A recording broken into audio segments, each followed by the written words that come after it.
Doug Ford didn't just criticize Donald Trump, he dismantled him.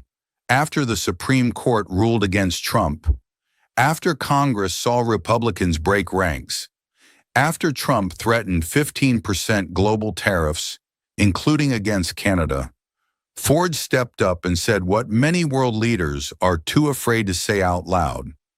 How can one man create this much chaos? And make no mistake, this wasn't reckless rhetoric. This was calculated, strategic, direct, and backed by a united Canadian front, including Prime Minister Mark Carney. Tonight we break down the 4 moments that changed everything. Doug Ford made it clear, this isn't business as usual anymore. The Supreme Court ruling didn't just sting Trump. It exposed vulnerability. 6 Republicans crossing the floor. That's not unity. That's fracture. And Ford sensed it. He said something incredibly revealing. The walls are closing in. That's not casual language. That's strategic pressure.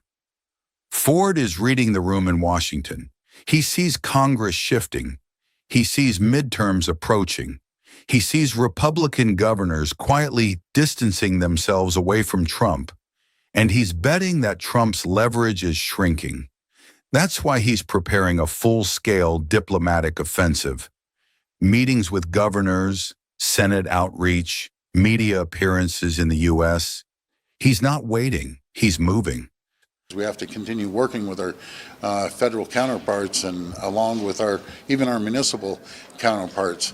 Get government out of the way, cut the red tape, cut regulations, make it easy for companies to come here and invest, because it's a competitive market we're in, not just against the U.S., but around the world. It doesn't seem like that things changed so much from here in terms of You're right. That's the last hope, or do you have any different strategy? Yeah, but you're 100% bang on that. The Supreme Court, it hasn't changed, thankfully. Anything here in Ontario or in Canada, we're still keeping an eye on Section 232, but make no mistake about it, President Trump still has a lot of tools, but I think it's the walls are closing in on President Trump.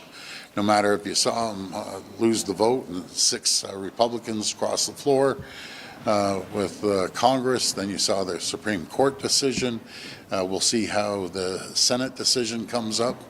This was lethal.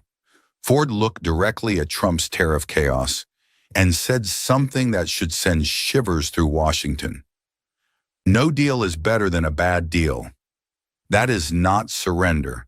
That is leverage. He pointed to Japan. The UK countries that rushed into Trump agreements, only to have him turn on them like a rattlesnake. This is Canada refusing to panic, refusing to be bullied. And what makes this even more powerful? Ford is aligned with Mark Carney on this strategy. Carney's economic credibility, Ford's blunt political muscle. This is a coordinated front. And Trump? He thrives on divide and conquer. He's not getting it from Canada. A bunch of countries that rushed to make deals with Trump to get the best deal they could in terms of his tariffs. It was a mistake. Ended up getting screwed because now these tariffs have been struck down, but they've agreed to certain things with the United States, so they're still on the hook for that. Do you think this means that Canada should not be in a rush to negotiate? Well, because it will be very likely weakened by midterms and whatnot? Yeah, I believe in not rushing this deal. No deal is better than a bad deal. 2 examples. He said, countries getting screwed. Japan's a good example. UK is another good example. They all rushed in to get a deal, and all of a sudden he turned on them like a rattlesnake. So we're going to be very cautious, and that's a message to the federal government.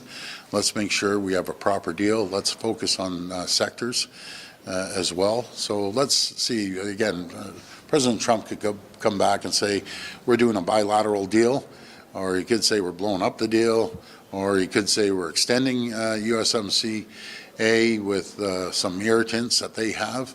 Ford didn't just defend Canada, he flipped the narrative. He reminded Americans that tariffs on Canada are not punishment for Ottawa. They are taxes on U.S. consumers. 9 million Americans wake up every day building goods and services for Ontario alone.